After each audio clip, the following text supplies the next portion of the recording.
ನಮಸ್ಕಾರ. Excellent coaching centre ಇರ್ತಕ್ಕಂಥದ್ದು ಮೊದಲನೇ ಮಾತು. ಅನಧಿಕೃತ ಇರ್ತಕ್ಕಂಥ ಕೋಚಿಂಗ್ ಸೆಂಟ್ರು. ಅಲ್ಲಿ ಕೋಚಿಂಗ್ ಬಂದಿರ್ತಕ್ಕಂಥ ಮಕ್ಕಳು ನಿನ್ನೆ ಫುಡ್ ಪಾಯ್ಸನ್ ಆಗಿ ಹಾಸ್ಪಿಟ್ಲಿಗೆ ಅಡ್ಮಿಟ್ ಆಗಿರ್ತಕ್ಕಂಥದ್ದು. ಆ ಪ್ರಯುಕ್ತ ನಾನು ಈಗ ತಾನೇ ಮಕ್ಕಳೊಂದಿಗೆ ಭೇಟಿಯಾಗಿ ಅವ್ರ ಪಾಲಕರನ್ನೆಲ್ಲ ಮಾತಾಡಿಸಿ ಬಂದಿದ್ದೀನಿ. ಮಕ್ಕಳಿಗೆ ಪ್ರಸ್ತುತ ಯಾವುದೇ ರೀತಿಯಾಗಿರ್ತಕ್ಕಂಥ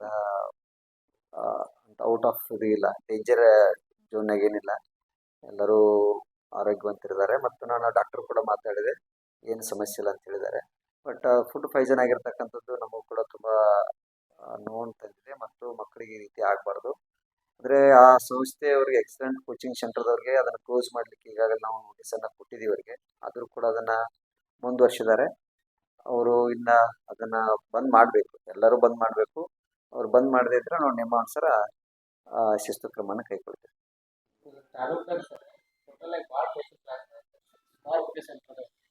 ಯಾಕೆ ಮೊದಲು ಮಾಡಕ್ಕೆ ಏನು ಪರ್ಮಿಷನ್ ಇಲ್ಲ, ಏನಿಲ್ಲ ಅಂದರೆ ಏನಿದೆ ಏನಕ್ಕೆ ಏನೋ ಮಂತ್ಲಿ ಕೊಡ್ತಾರೆ ಯಾರಿಗೆ ಗೌರ್ಮೆಂಟ್ ಆಫೀಸಲ್ಲಿ ರಾಷ್ಟ್ರೀಯ ಐತೆ. ಏನು ಹಾಗೇನಿಲ್ಲ. ಇದೇನಿದೆ, ನಾವು ಈಗಾಗಲೇ ಬೇರೆ ಶಾಲೆಯಿಂದ ಮಕ್ಕಳು ಬರ್ತಕ್ಕಂಥವ್ರಿಗೆ ಕೂಡ ಮೀಟಿಂಗ್ ನಾವು ಹೇಳಿದ್ದೀವಿ. ಸಂಬಂಧಪಟ್ಟಿರ್ತಕ್ಕಂಥ ಹೆಡ್ ಮಾಸ್ಟರ್ ಕೂಡ ಕೆಲವೊಬ್ಬರಿಗೆ ನೋಟಿಸ್ಗಳು ಕೊಟ್ಟಿದ್ದೀವಿ.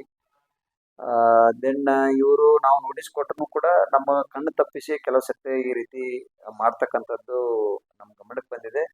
ಇನ್ಮೇಲೆ ಅವರು ಇಷ್ಟ ಆದಾಗ್ಯೂ ಕೂಡ ತಿದ್ಕೊಳ್ಳದೇ ಇದ್ರೆ ನಾವು ಖಂಡಿತವಾಗಿ ಅದನ್ನ ಕಟ್ಟುನಿಟ್ಟಿನ ಕ್ರಮವನ್ನು ವಹಿಸಿ ಬಂದ್ ಮಾಡಿಸ್ತೇವೆ. ಯಾವ ರೀತಿ ನೀವು ಕಟ್ಟುನಿಟ್ಟಿನ ಕ್ರಮ?